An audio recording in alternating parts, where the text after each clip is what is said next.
There are 4 films going to be shown. I have only made 1 film in my life, and that was in 1961. And that's The Brink, which is going to be the first film. A friend of mine, who was a painter, had just bought a 16mm camera, I think Bell & Howell or something like that, and said, why don't you write something and we'll make a film. Well, I had just finished a narrative poem called The Brink, and it's about he and she, etc. Said okay, and I chose friends of mine to be in the film. None of them were actors, they were all visual artists. And so then once a week we'd go out in the Volkswagen bus. Nobody had ever read the script or anything. I said, okay, we go here, and we got there, I would say, this is what's supposed to happen, so do what you do. And then Paul Beatty, who had the camera, I don't even know how to take a photograph, did the filming there. And then we finished the visual, and I helped edit it, which is one of the most important parts in filmmaking. And then we did an overlay with the sound of me working with some musicians to coincide with that. You're going to see my voice is a lot higher than it was then. I mean, than it is now, which was, what, 50-some years ago. And I actually made the film 10 years after I left New Orleans. That's the first film and the longest one. The second one is called Ruth Weiss Meets Her Prometheus. And I escaped Berlin when the Nazis came in, went to Vienna at age 5.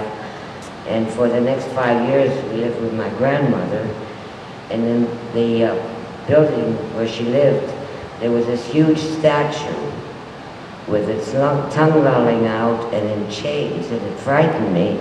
But I also felt sorry for this person in chains. It wasn't until 60 years later, when I returned to Vienna in 1998, that I found out it was Prometheus, and the statue was still in the building. Now what happened is, I was very busy in Vienna, performances, interviews, etc. But I had this particular night free, and some friends of mine were reading it at open reading, different languages. German, Spanish, French, you name it, Portuguese. And I went to this reading just to hear my friends, not to do anything.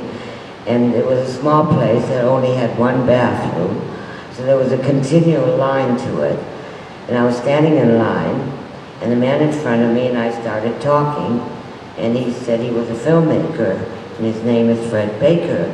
And he had just finished a documentary on when, what was it, The Third Man, which is an Orson Welles film done in Vienna right after the war, about some drug dealer that Orson Welles played. And he had just finished, this is in, what year was it, 2006, he had just finished a documentary on where the film was being made. And he invited me to come and see it at a local movie house. And we went to see it, and then he walked me around Vienna where he had taken the footage.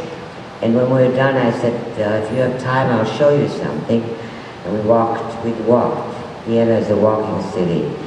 We walked to another part of town, to where I used to live, and I showed him the statue and told him the story. And he said, we have to do a documentary on it. So the second, and Fred Baker's won other prizes. Orson Welles film, he did something on Lennon, what's his name first? Lennon. John. One of the Beatles. John Lennon. John Lennon, and it's called Imagine, Imagine, and so he's won many awards, but he did this film. That's the second film. The third film is a very short one.